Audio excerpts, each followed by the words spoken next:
Alrighty then, it is time for another lovely stream, and as promised, boom! Today, finally, we have reactions occurring. We love chemical reactions. Hey, I didn't burn myself. So, we will be looking at mass balances with reactions. Let's just fire up some lights so you can see me. We might set fire to more things as we move along, we'll see. But for now, let's take a look at what we'll be working with today. So, oh, and I need to change into grandma mode again. I keep forgetting. Scale it to 150%. Whoa, everyone can see what's going on now. So, we will be looking at the assignments I suggested. The first one is a conversion of acetylene and hydrogen, and we are gonna start out by assuming that everything is converted. But some of the things you might be aware of in terms of the wordings, fractional excess. So in this case, we can see if we look at our equation, I have an excess of hydrogen, and we can actually calculate how much extra hydrogen I have. In this case, it would end up being 25%. So basically, how much hydrogen do I need? Well, for this reaction, I need 40 kilomoles if I have 20 kilomoles of acetylene. And then I have 25 excess. Fractional conversion, moles reacted over moles fed. But let's start out by looking at this one in Excel. So we basically just have one stream entering, one stream exiting, and we want to figure out what is going on. So if we look at our feed, I'm gonna do it slightly differently this time, because if you look at the exercise, I'm being told how much I have of each, not the percentages. Normally we've been told percentages. This time I know that I have 20 kilomoles of that one, 50 kilomoles of that one, and hopefully no product. And if I then want to, I can calculate the total amount of moles by just summing everything up. Do that for the other stream as well. And that's my starting point.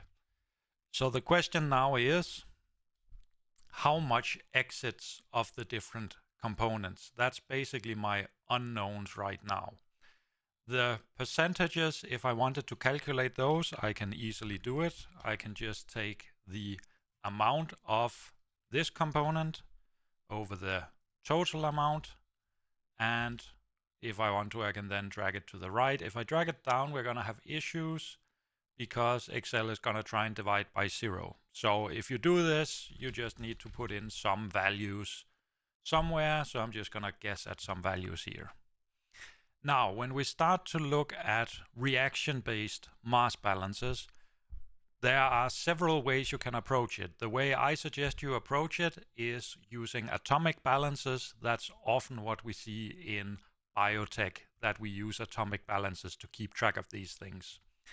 So I want to somehow calculate how many moles of carbon atoms, hydrogen atoms, and so on I have in my different streams.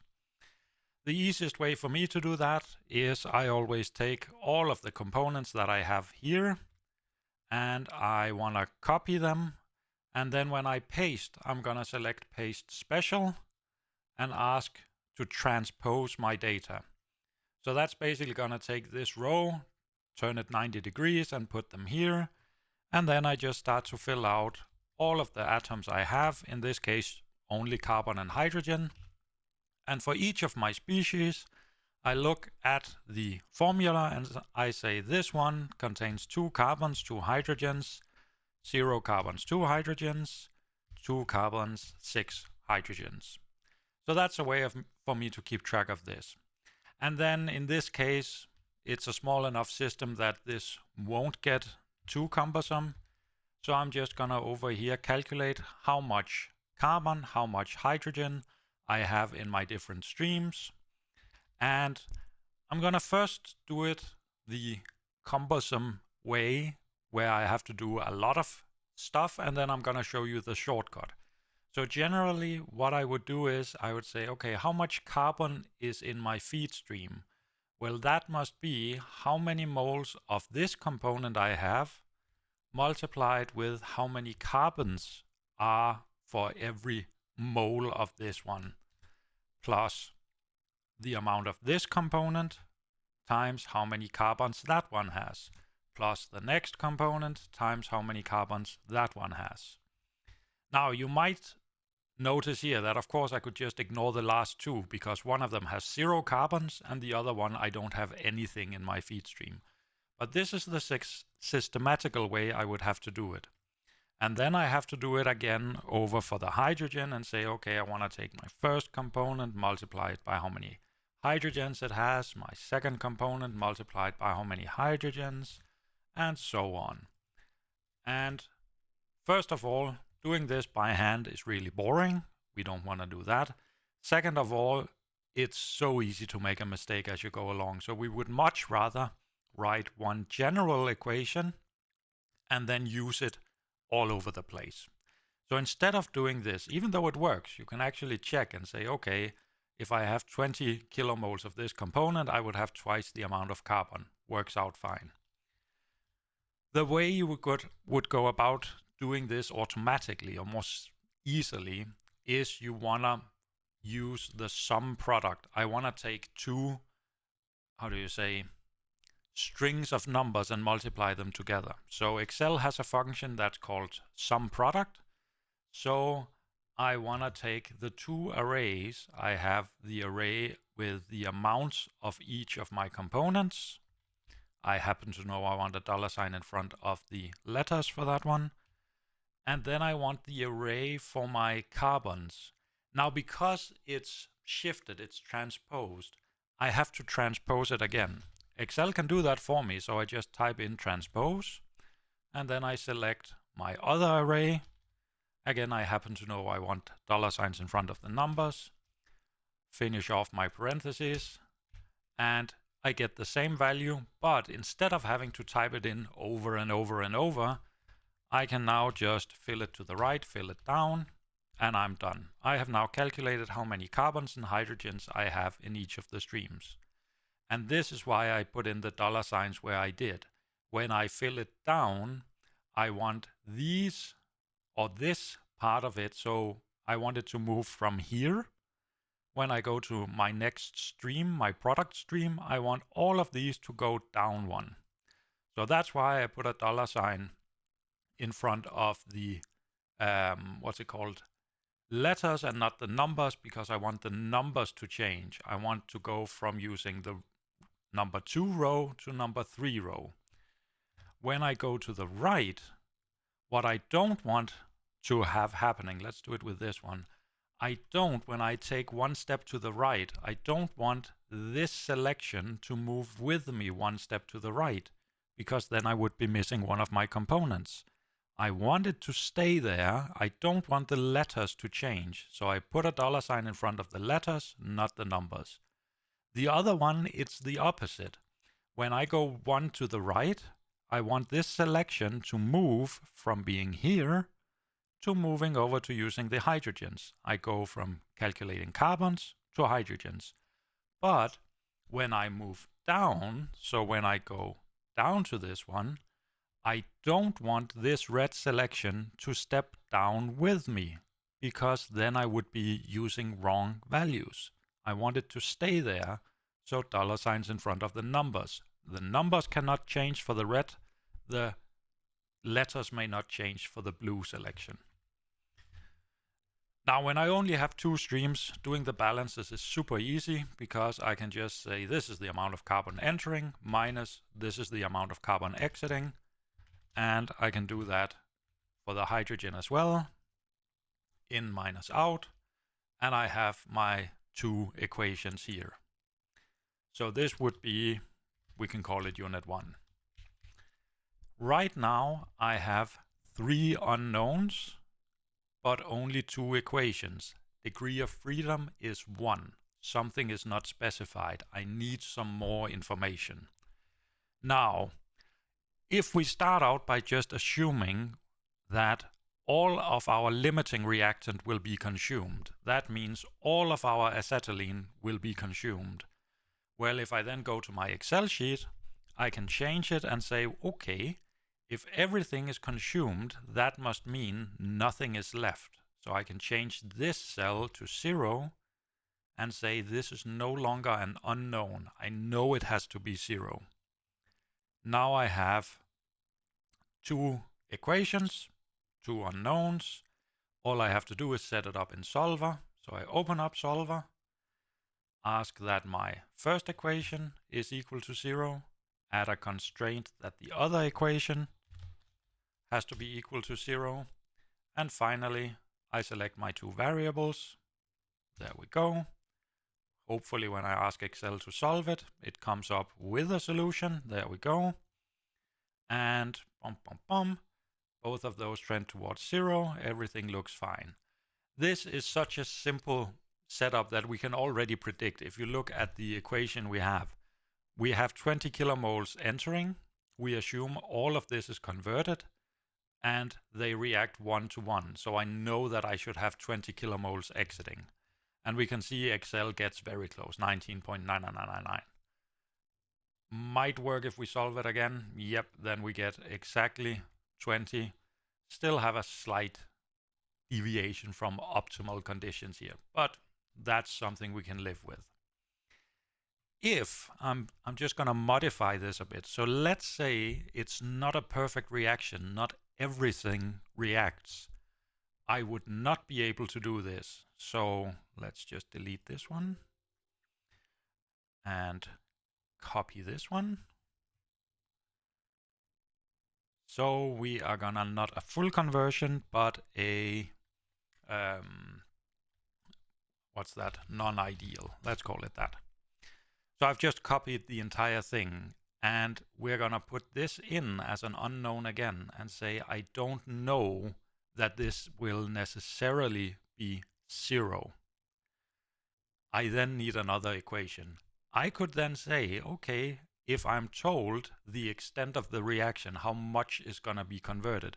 Let's say I'm told that 80%, so let's write it here, 80% is converted. So 80% of my limiting reactant has to be converted. Well, if I want to check for that, I could just say, I usually turn it around and say, okay, if 80% is converted, that means 20% is not converted, right?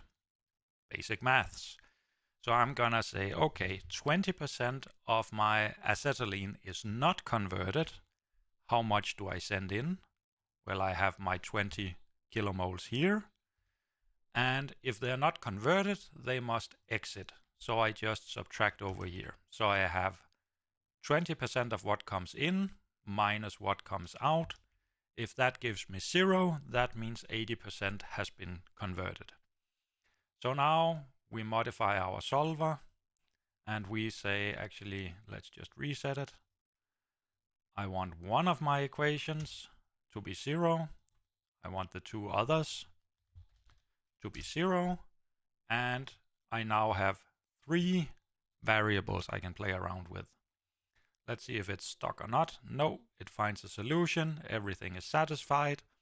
So that's how I would adjust to having a non-ideal process where I don't have everything being converted. A lot of the things you'll work with will have this. So they'll reach a plateau. They'll reach an equilibrium, right? So that was basically the first one, along with a slight modification of the first one. So we'll now move on to another one. Before we do that,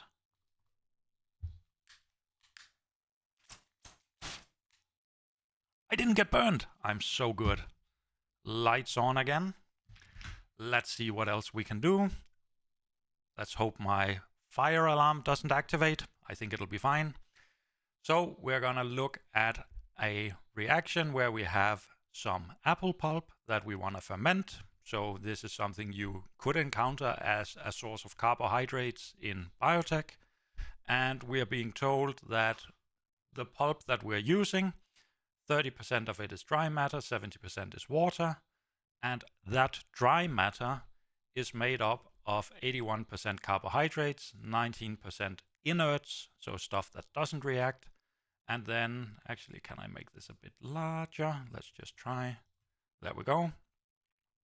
And we're being told this is the reaction we expect to happen. So the carbohydrates and some water turns into some product and CO2. Okay, so there'll be some microorganisms that'll do this conversion. And then the question is, what is the excess of water, and what would it look like if I added 20 kilograms of apple pulp? So we're gonna take that information. Actually, let's just take that part. Where is my snipper tool? We're gonna grab this part. Actually, let's do that part. Jump over to Excel. I've already set up part of it. And let's have a look at what we can do here. So I'll do what I always do. Select or create my streams, apples and my product stream, or feed and product, and then percentages of all the different components that I know of. And we'll just start to fill it out. For the apples, I know it's 70% water. Carbohydrates is a bit tricky because it's not 81% carbohydrates. It's 81% of the dry matter, which in itself is 30% of the total weight. The easiest way for me to enter that into Excel is that I, instead of typing in the values, I say, okay, it's 30% times 81%. So 24.3% in this case. Same for the inerts. I take 30% times the 19%, which are the inerts, and I have that. The rest of these are 0. Nothing enters from those. And I still have the water. Good. For my exiting, well, I don't know. Let's start out by saying I don't know what these are. The total I know because I've already forgotten. 20 kilograms. We are going to use 20 kilograms as the basis, and we don't know how much is going to exit. In theory, we could say already, I know that 20 kilograms are going to exit because it's one stream in, one stream out. But whatever. Calculating the amounts we have, total times the percentage, fill it to the right, fill it down. So now I have a way of calculating the mass of carbohydrates, inerts, and so on. Okay? And all of these I'm going to say I don't know what they are right now. So the first question is, which one is the limiting reagent? We were already told that it's going to be the water. And we can actually see because they react 1 to 1. And oh, we actually have to convert it into moles first. Oh, dear Lord. We'll do that down here. So that is a common trap. I can't look at the masses. I have to look at how many moles of each component I have. We're just going to take the heading that we're using there. Going to put it there. We're going to take these two and move them down one. And up here, I'm just going to write molar masses for the different components because I need them for my calculations. Now we're going to be lazy and cheat and say, okay, water, H2O, 2 plus 16, close enough. The carbohydrates, 12 carbons, 22 hydrogens, and 11 oxygens. The inerts I don't really care about. And over here I have, 2 carbons, 6 hydrogens, and an oxygen. 12 plus 2 times 16. So I'm just using the approximate masses. Carbon is 12, oxygen is 16, hydrogen is 1. That'll work fine for now. So if I want to calculate the moles of water, I will simply take, I need to do this right. Where do we have it?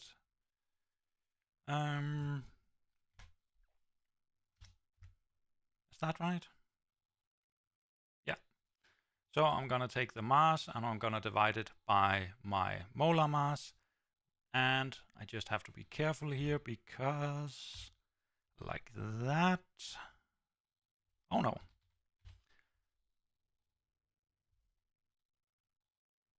Oh, can't I do this easily?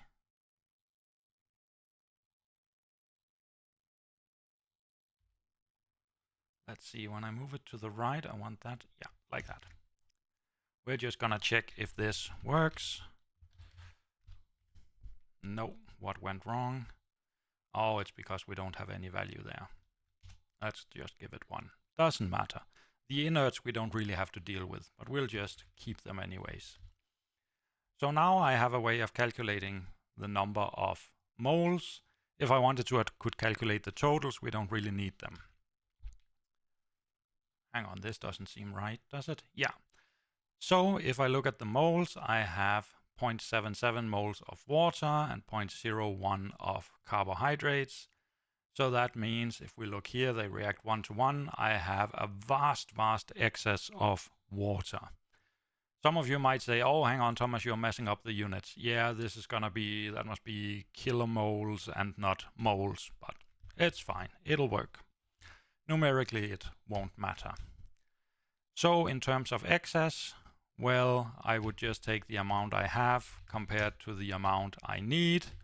So I already know that I have an excess of water of 54.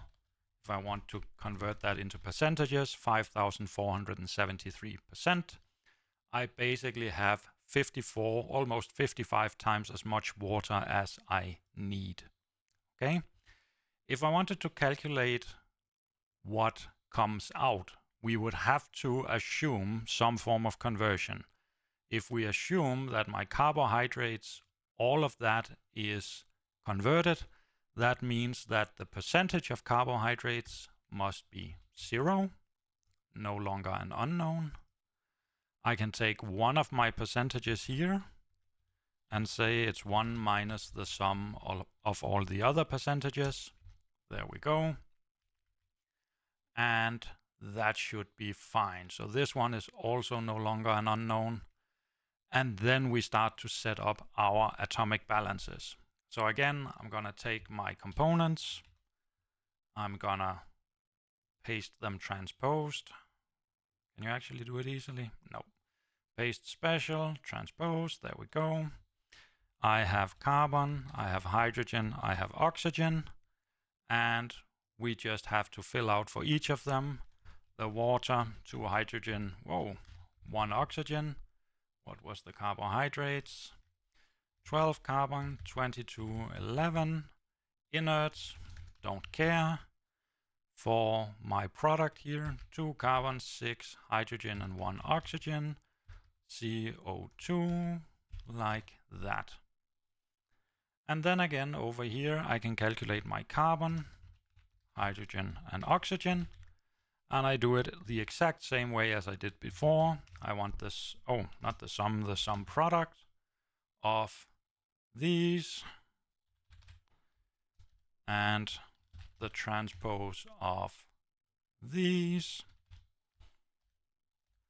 and all of that, and write them down.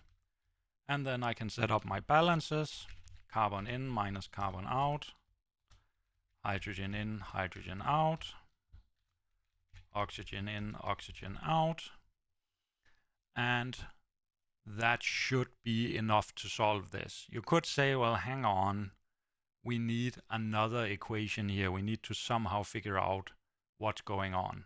What we could do is we could throw in a total mass balance and say the entering minus the exiting have to be the same.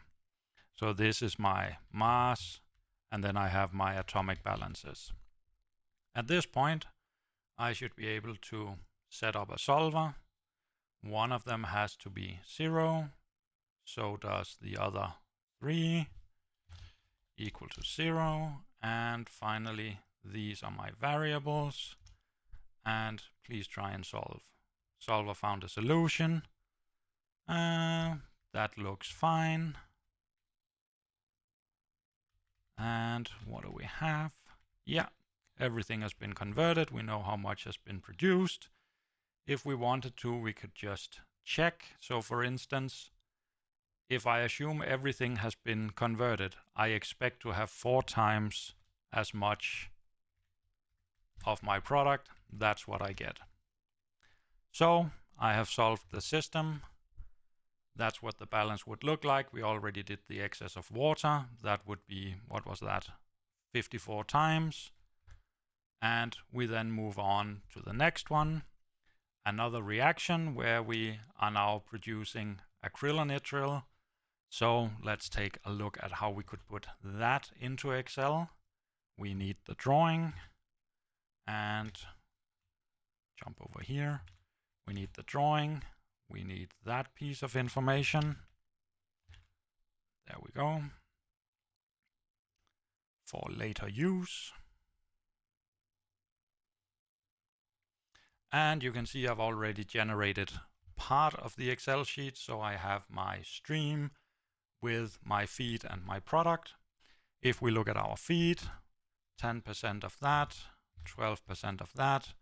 Oxygen, again, I know that I have 78% air, and I know 21% of that air is oxygen. So I just multiply those, do the same for, what's it called? Nitrogen.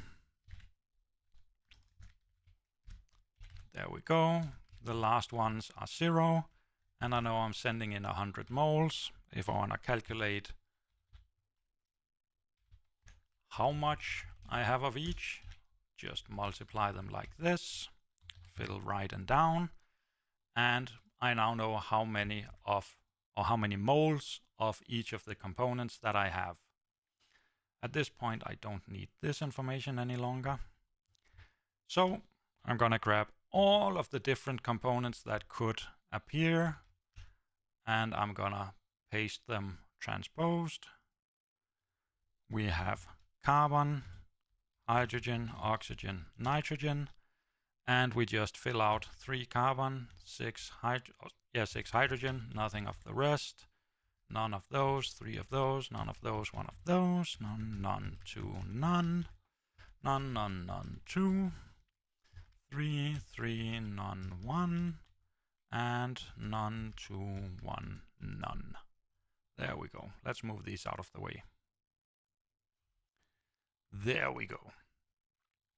So now I again want to calculate in my feed and my product stream how many of the different atoms, how much carbon, hydrogen, oxygen, and so on.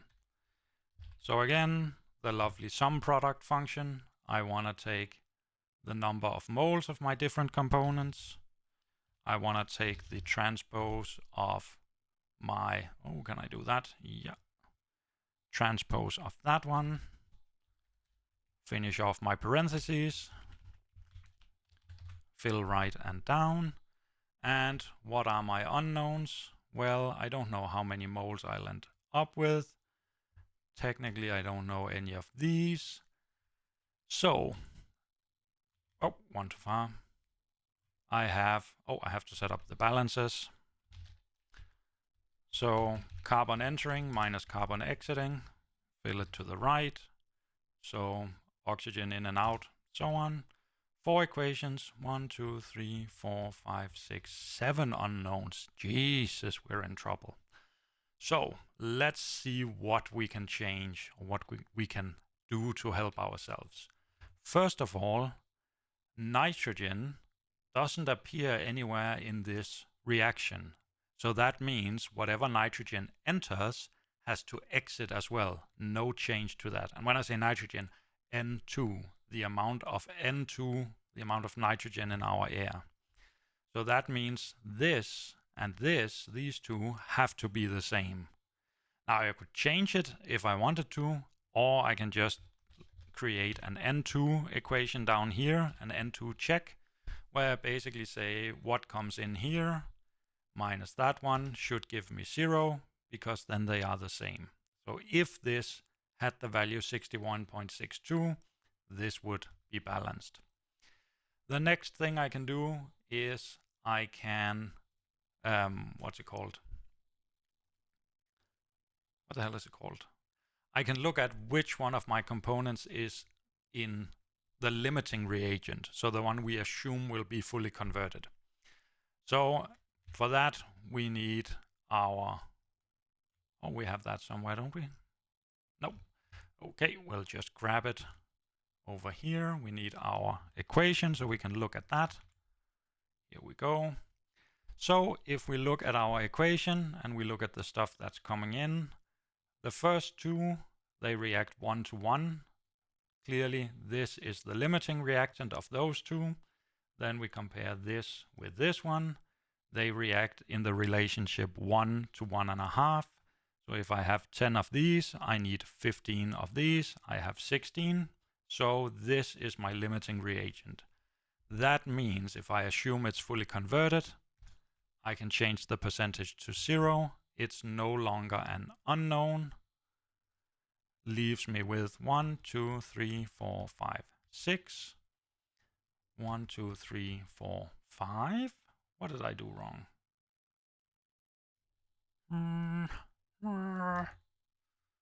Where did I go wrong? 100 moles. Dun, dun, dun. Oh yes, sorry. Final one is, of course, that I can always use my cheat. I know this one is 0. I could say that this one is 1 minus all of the other concentrations. That's the equation I was missing. So we're just going to put that in. The percentage of ammonia is going to be 1 minus the percentage of all the others. This is no longer an unknown. 1, 2, 3, 4, 5. 1, 2, 3, 4, 5. Everything looks fine. Go to data and solver. And we're just going to say I want my nitrogen balance or my nitrogen equation to be 0. I want all of the others here to be 0. And we're allowed to change all of these values with a bit of luck. Excel finds a solution. Does it make sense? Yeah, all of the percentages are between 0 and 1. The number of moles is positive. And notice it has increased. When we have reactions, if I send in 100 moles, I don't necessarily have to remove 100 moles from my system. Stuff can be created or consumed. So we can no longer make that basic assumption that the moles that enter are equal to the moles that exit. We can do it with masses. If 100 kilograms enters, 100 kilograms will still exit in some form. And we do that sometimes. We do an overall mass balance. So that can help us. Oh dear. And finally, just to be evil, what happens if I'm only converting part of it? Well, for that, I'm just going to delete this one. I'm going to take the sheet we just used, create a copy of it, and we're going to say 30% conversion. We need to have that somewhere. We no longer need this one. So I'm going to do two things. First of all, I'm going to down here, I'm gonna say percent converted, and I'm gonna say 30%. Then I'm gonna create an equation that checks if this holds true, that 30% of my limiting reagent has been converted. So this is my convert check. I'm gonna do that exactly like we did before. Again, if 30% is converted, that means the rest has not converted. So I'm just going to take 1 minus, oh no, 1 minus the percentage here, multiply it by my amount of limiting, so that's this one, subtract how much ends being left. So if this equation gives me 0, that means 30% has been converted, or 70% has not.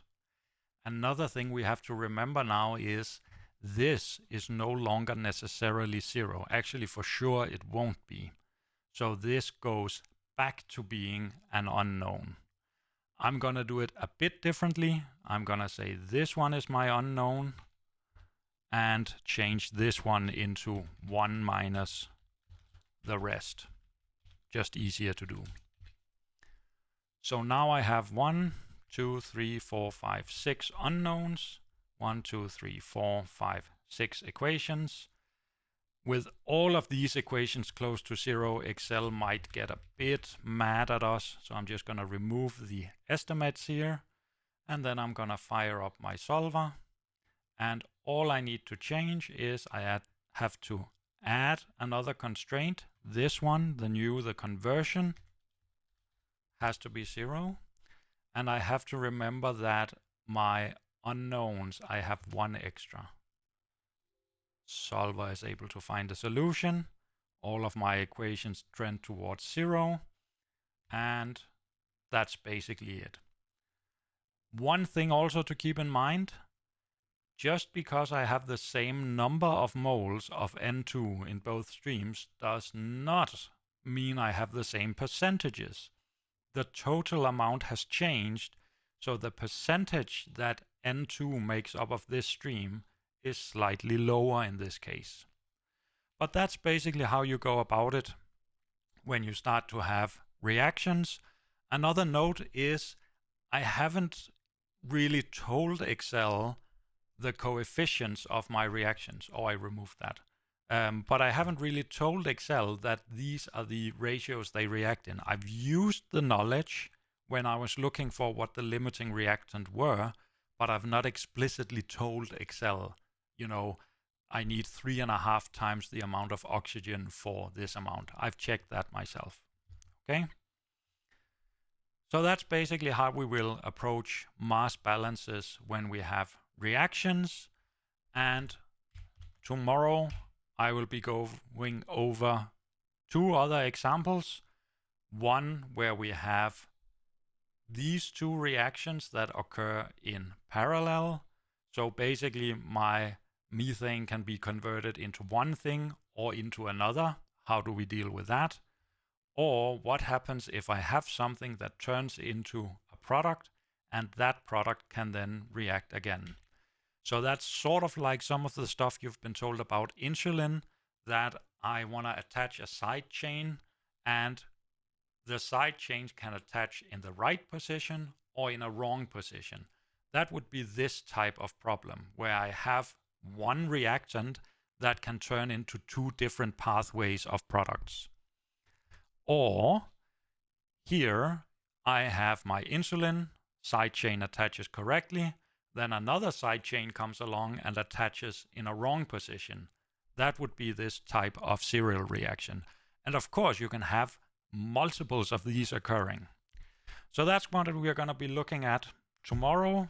On tomorrow's stream, I will put up the slides, or sorry, not the slides, the Excel sheets on It's Learning for my students. And is there anything we haven't blown up yet? Should we blow up something? I think we have to blow up. What do we have? Oh, I have something. Let's hope I don't kill myself.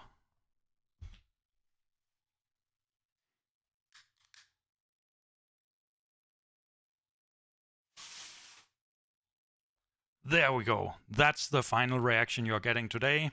Don't worry, I'm a professional. No hair was burned off on the arms or eyebrows or anything. I've gotten much better at avoiding that. But that's what I had for you today. Tomorrow we'll go over these new ones. So best of luck. Again, question hours tomorrow from 12 to 2. So if you are trying to solve any of these and you need help, just join the Zoom call. The link is on It's Learning. Thank you for watching and see you.